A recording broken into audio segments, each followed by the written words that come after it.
Hello નમસ્કાર મિત્રો, GSRTC કંડક્ટરની એક્ઝામ આપનાર તમામ વિદ્યાર્થી મિત્રો માટે આ ખૂબ જ અગત્યનો વિડીયો સાબિત થવાનો છે. કારણ કે કંડક્ટર પરીક્ષાની અંદર 100% પૂછાનારા પ્રશ્નો નિગમ વિશે માહિતી હોય, કંડક્ટરની ફરજો હોય, મોટર વ્હીકલ એક્ટ હોય કે પછી પ્રાથમિક સારવાર હોય કે પછી રોડ સેફટી હોય, આ તમામ વિભાગના પૂછાવાની પૂરેપૂરી શક્યતાવાળા મોસ્ટ આઈએમપી પ્રશ્નો આ વિડીયોની અંદર આપણે આપવાના છે. તો મિત્રો, આ વિડીયો તમે જોશો તો ઘણા બધા તમારા જે પ્રશ્નો છે એ પ્રશ્નો ચોક્કસથી સોલ્વ થઈ જશે. તો આ વિડીયોને અંત સુધી જોતા રહેજો. બીજું કે ચેનલ ઉપર પ્રથમ વખત આવેલા હો તો ચેનલને પણ જરૂરથી સબસ્ક્રાઈબ કરી દેજો. તો વાત કરીએ પ્રશ્ન નંબર 1 કે જીએસઆરટીસીનું પૂરું નામ શું છે? તો જીએસઆરટીસીનું પૂરું નામ છે Gujarat state road transport corporation. પ્રશ્ન નંબર 2 કે જીએસઆરટીસીની સ્થાપના ક્યારે થઈ હતી? તો એનો જવાબ આવશે 1 મે 1960ના રોજ. પ્રશ્ન નંબર 3 જીએસઆરટીસીનું મુખ્યાલય ક્યાં આવેલું છે? તો જવાબ આવશે રાણીપ, અમદાવાદ ખાતે આવેલું છે. પ્રશ્ન 4 જીએસઆરટીસીનું સૂત્ર શું છે? તો એનું સૂત્ર છે સલામત સવારી એસટી અમારી. પ્રશ્ન 5 કે નિગમમાં કુલ કેટલા વહીવટી વિભાગો આવેલા છે? તો એ આપણે યાદ રાખવાના છે, 16 વહીવટી વિભાગો છે. પ્રશ્ન 6 કયા મંત્રી જીએસઆરટીસીના ચેરમેન તરીકે કાર્યરત હોય છે? તો જવાબ આવશે પરિવહન મંત્રી, ગુજરાત રાજ્ય. પ્રશ્ન 7 કે નિગમમાં આશરે કેટલા ડેપો આવેલા છે? તો અંદાજિત 125થી વધુ ડેપો આવેલા છે. પ્રશ્ન 8 કે નિગમ દ્વારા કઈ મોબાઈલ એપ્લિકેશન ટિકિટ બુકિંગ માટે વપરાય છે? તો એ આવશે જીએસઆરટીસી ઓફિશિયલ એપ્લિકેશન. પ્રશ્ન 9 જીએસઆરટીસી દ્વારા મહિલાઓ માટે કઈ સ્પેશિયલ બસ સેવા ચાલે છે? તો એ આવશે પિંક બસ. પ્રશ્ન 10 નિગમમાં સેન્ટ્રલ વર્કશોપ ક્યાં આવેલી છે? તો જવાબ આવશે નરોડા, અમદાવાદ ખાતે. 11મો પ્રશ્ન વોલ્વો બસ સેવા કયા નામથી ઓળખાય છે? તો વોલ્વો બસ સેવા એ પ્રીમિયમ સર્વિસના નામથી ઓળખાય છે. 12મો પ્રશ્ન કે જીએસઆરટીસીમાં ઓનલાઈન ટિકિટ માટે કઈ વેબસાઇટ છે? તો વેબસાઇટ છે www.gsrtc.in. પ્રશ્ન 13 નિગમનું સર્વોચ્ચ પદ કયું છે? તો એ આવશે મેનેજિંગ ડિરેક્ટર એટલે કે એમડી. પ્રશ્ન 14 જીએસઆરટીસીમાં કયા કાર્ડ દ્વારા મુસાફરીમાં રાહત મળે છે? તો એ આવશે પાસ અથવા કન્સેશન કાર્ડ. પ્રશ્ન 15 નિગમમાં કંડક્ટરની ભરતી માટે લઘુત્તમ શૈક્ષણિક લાયકાત કેટલી હોય છે? તો જવાબ આવશે ધોરણ 12 પાસ. પ્રશ્ન 16 એસટી નિગમ કયા ધારા હેઠળ કાર્ય કરે છે? તો જવાબ રહેશે રોડ ટ્રાન્સપોર્ટ કોર્પોરેશન એક્ટ 1950. પ્રશ્ન 17 કઈ બસ સેવામાં ભાડું સૌથી ઓછું હોય છે? તો એ આવશે લોકલ બસ. પ્રશ્ન 18 જીએસઆરટીસીમાં એક્સપ્રેસ બસનો કલર સામાન્ય રીતે કેવો હોય છે? તો જવાબ આવશે કેસરી, સિલ્વર લાઇનિંગ સાથે. 19મો પ્રશ્ન છે કે નિગમ દ્વારા સ્લીપર કોચ બસ કયા રૂટ પર વધુ ચાલે છે? તો એ આવશે લાંબા અંતરના રૂટ પર. પ્રશ્ન 20 જીએસઆરટીસીમાં રિઝર્વેશન કેટલા દિવસ અગાઉ કરી શકાય છે? તો જવાબ આવશે 60 દિવસ અગાઉ. પ્રશ્ન 21. કંડક્ટરે ફરજ પર ચડતા પહેલાં શું પહેરવું અનિવાર્ય છે? તો જવાબ આવશે નિયત યુનિફોર્મ અને નેમ પ્લેટ. પ્રશ્ન 22. કંડક્ટર પાસે કયા દસ્તાવેજ હોવા ફરજિયાત છે? તો એ આવશે કંડક્ટર લાયસન્સ અને ફર્સ્ટ એડ સર્ટિફિકેટ. પ્રશ્ન 23. મુસાફરોને ટિકિટ આપવી એ કોની મુખ્ય ફરજ છે? તો એ આવશે કંડક્ટરની ફરજ. પ્રશ્ન 24. કંડક્ટરે મુસાફરો સાથે કેવું વર્તન કરવું જોઈએ? તો જવાબ આવશે વિનમ્ર અને સૌજન્યપૂર્ણ. 25મો પ્રશ્ન છે કે બસ ઉપાડતા પહેલાં કંડક્ટરે શું ચકાસવું જોઈએ? તો મુસાફરો ચડી ગયા છે અને દરવાજો બંધ છે તેની આપણે ચકાસણી કરવી જોઈએ. પ્રશ્ન 26 છે કે કંડક્ટરે બસ ઉપાડવા માટે કઈ સંજ્ઞા વાપરવી જોઈએ? તો 2 બેલ વગાડવા જોઈએ. પ્રશ્ન 27 કે બસ ઊભી રાખવા માટે કેટલી બેલ વગાડવી પડે? તો જવાબ આવશે 1 બેલ. 28મો પ્રશ્ન છે કે શું કંડક્ટર ચાલુ બસે ડ્રાઈવર સાથે ગપ્પા મારી શકે? તો એનો જવાબ આવશે ના. 29મો છે પ્રશ્ન કે કંડક્ટરે વેબિલમાં શું નોંધવાનું હોય છે? તો વેબિલની અંદર ટિકિટના નંબર અને આવકની વિગત નોંધવાની હોય છે. પ્રશ્ન 30 કે ફરજ દરમિયાન કંડક્ટર પાસે કયું સાધન હોવું જોઈએ? તો એ આવશે ETM એટલે કે ઇલેક્ટ્રોનિક ટિકિટિંગ મશીન. જો ETM બગડી જાય તો ટિકિટ કેવી રીતે આપવી જોઈએ? તો જવાબ આવશે મેન્યુઅલ ટિકિટ બુક દ્વારા આપી શકીએ છીએ. પ્રશ્ન 32. મુસાફરોના સામાનનું વજન કરી ચાર્જ લેવો એ કોની ફરજ છે? તો એ કંડક્ટરની ફરજ છે. 33મો પ્રશ્ન છે કે કંડક્ટરે બસમાં કયા મુસાફરોને અગ્રતા આપવી જોઈએ? તો એ આવશે દિવ્યાંગ, વયોવૃદ્ધ અને સગર્ભા મહિલાઓને પ્રાથમિકતા આપવી જોઈએ. 34મો પ્રશ્ન છે કે કંડક્ટરે તેના રોકડ નાણાંની મેળવણી ક્યારે કરવી જોઈએ? તો જવાબ રહેશે દરેક ટ્રીપના અંતે. પ્રશ્ન 35મો છે કે શું કંડક્ટર મુસાફરને ટિકિટ વગર મુસાફરી કરાવી શકે? તો જવાબ આવશે ના, તે ગુનો બને છે. 36મો પ્રશ્ન છે કે માર્ગમાં અકસ્માત થાય ત્યારે કંડક્ટરની પ્રથમ ફરજ શું છે? તો જવાબ આવશે ઈજાગ્રસ્તોને મદદ કરવી અને પોલીસ અથવા તો ડેપોને જાણ કરવાની છે. 37મો પ્રશ્ન છે કે ભાઈ કંડક્ટરે રૂટ બોર્ડ ક્યારે બદલવું જોઈએ? તો જવાબ રહેશે રૂટ શરૂ થતાં પહેલાં.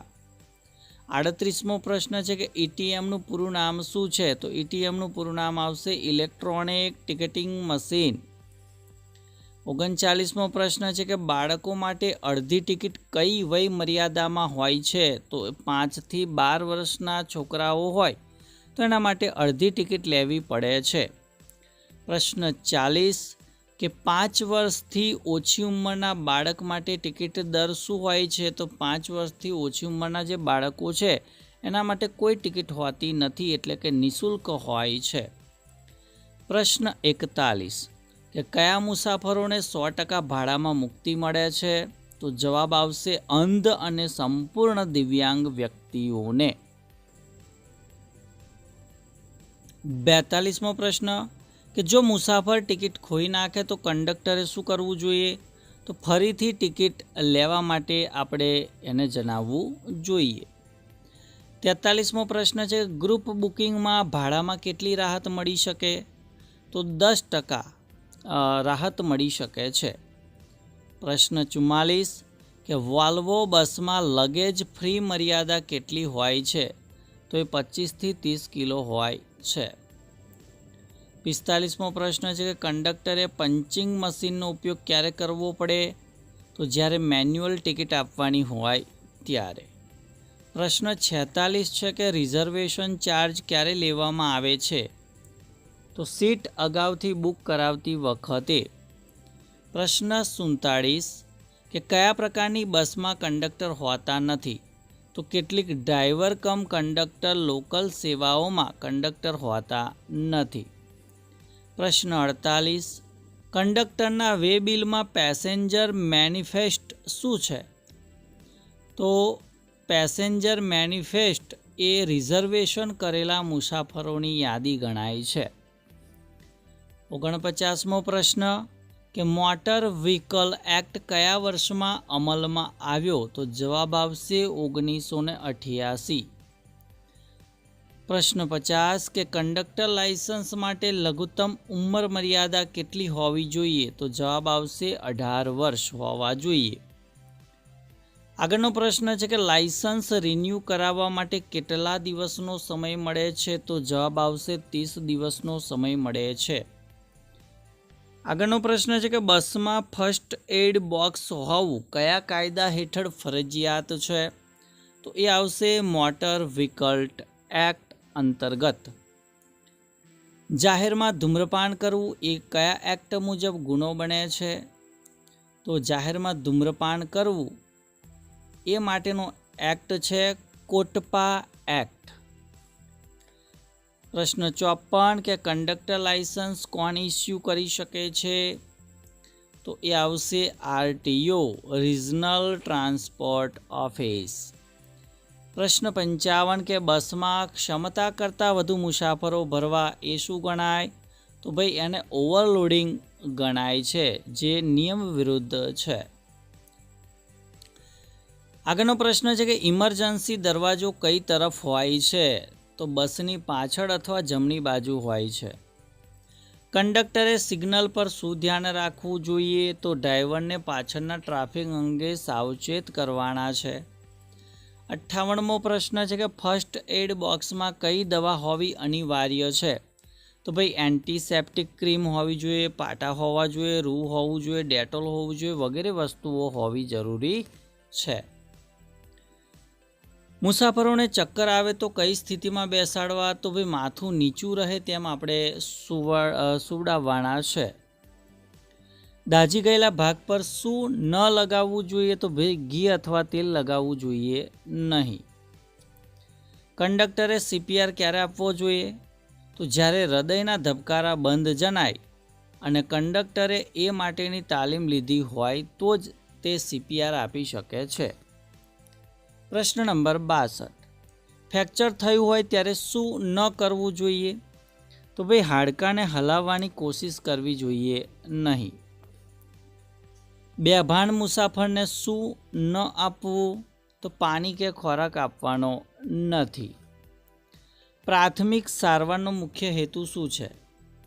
તો જીવ બચાવવો અને સ્થિતિ વધુ બગડતી અટકાવવાની છે. આગળનો પ્રશ્ન છે કે બસના ટાયરમાં હવાનું દબાણ ચેક કરવું એ કોની નૈતિક ફરજ છે? તો ડ્રાઈવર અને કંડક્ટરની સંયુક્ત ફરજ ગણાય છે.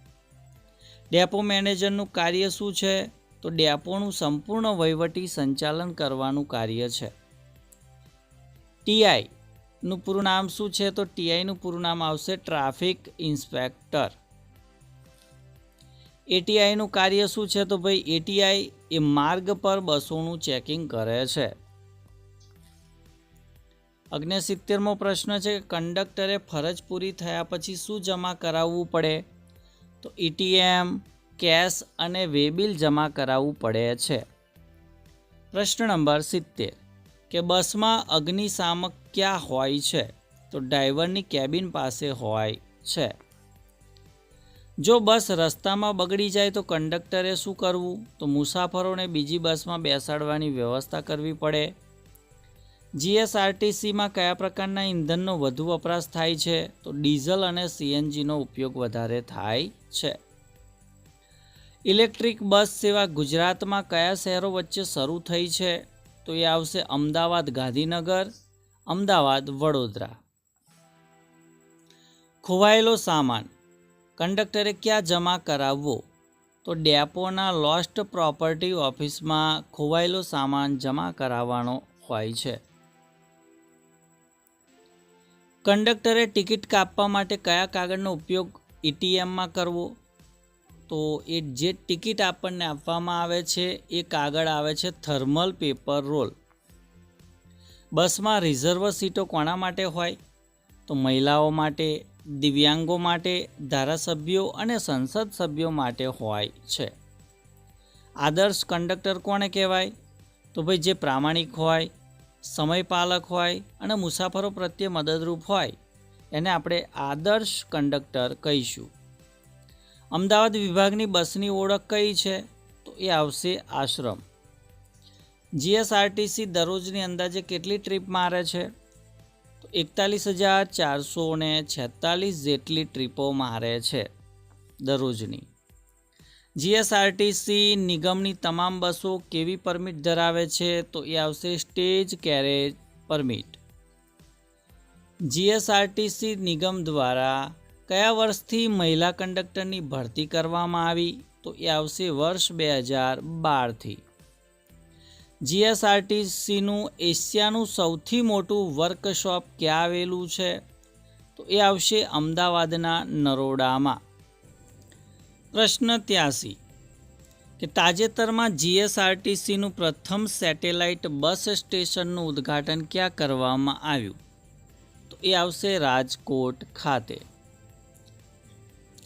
દરરોજ રાત્રે કેટલા વાગ્યા સુધી ઓનલાઈન બુકિંગ બંધ કરવામાં આવે છે? આ મોસ્ટ આઈએમપી પ્રશ્ન કહેવાય કે રાત્રે 11:50થી 12:20 સુધી ઓનલાઈન બુકિંગ બંધ કરવામાં આવે છે. ગુજરાત રાજ્ય યાત્રાધામ વિકાસ બોર્ડની રચના કયા વર્ષમાં કરવામાં આવી? તો એ આવશે 1995માં. અકસ્માતને લગતા ગુના માટેની સજા કઈ કલમમાં દર્શાવેલ છે? તો એ આવશે કલમ 187. એક સ્ટેજ એટલે કેટલા કિલોમીટર થાય? તો એક સ્ટેજ એટલે 6 કિલોમીટર થાય. સર્વોચ્ચ ન્યાયાલય દ્વારા ક્યારે રોડ સેફટી કમિટીની રચના કરવામાં આવી? તો જવાબ રહેશે 22 એપ્રિલ 2014. જીએસઆરટીસી ડ્રાઈવરને તાલીમ આપવા માટે કઈ સિસ્ટમનું નિર્માણ કરવામાં આવેલું છે? તો એ આવશે automatic driver testing system. Mehsana વિભાગના બસની ઓળખ શું છે? તો એ આવશે મોઢેરા.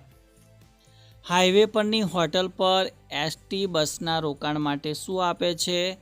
તો ભાઈ લાયસન્સ આપે છે. સૂર્યનગરી એ કયા વિભાગની બસની ઓળખ છે? તો એ આવશે સુરત વિભાગની બસ. એમએસટીસીનું પૂરું નામ જણાવો. તો એમએસટીસીનું પૂરું નામ છે metal scrap trade corporation limited. ગુજરાતમાં metal scrap trade corporation limited ક્યાં આવેલું છે? તો એ વડોદરા ખાતે આવેલું છે. હાલમાં પિકઅપ સ્ટેન્ડ કેટલા છે? તો 1554થી પણ વધારે પિકઅપ સ્ટેન્ડ આવેલા છે. જીએસઆરટીસીનો ટોલ ફ્રી નંબર કયો છે? તો 1800-233-6666. દિવ્યાંગ મુસાફરો માટે કેવી ટિકિટ રજૂ કરવામાં આવી છે? તો એ છે ઈ ટિકિટ રજૂ કરવામાં આવેલી છે. પરમિટની જરૂરિયાત કઈ કલમમાં દર્શાવેલ છે? તો ભાઈ કલમ 66ની અંદર દર્શાવેલ છે. બસમાં કેટલા મુસાફરો લેવા એ સંખ્યા કોણ નક્કી કરે? તો ભાઈ આરટીઓ નક્કી કરે છે. અને છેલ્લો પ્રશ્ન છે કે બસ સ્ટેશનમાં બસને પાછી લેવડાવવાની પદ્ધતિને શું કહેવાય? તો એને રિવર્સિંગ પ્રોસિજર કહેવામાં આવે છે. તો મિત્રો આ હતું આવનારી કંડક્ટર પરીક્ષાની અંદર ખૂબ જ ઉપયોગી થાય તેવા 100 પ્રશ્નો અને એના આપણે જવાબો જોયા. તો ચોક્કસથી વિડીયો તમને ગમ્યો જશે તો વિડીયોને લાઈક કરી દેજો, શેર કરી દેજો અને ચેનલને સબસ્ક્રાઈબ કરી દેજો. Thank you. આભાર.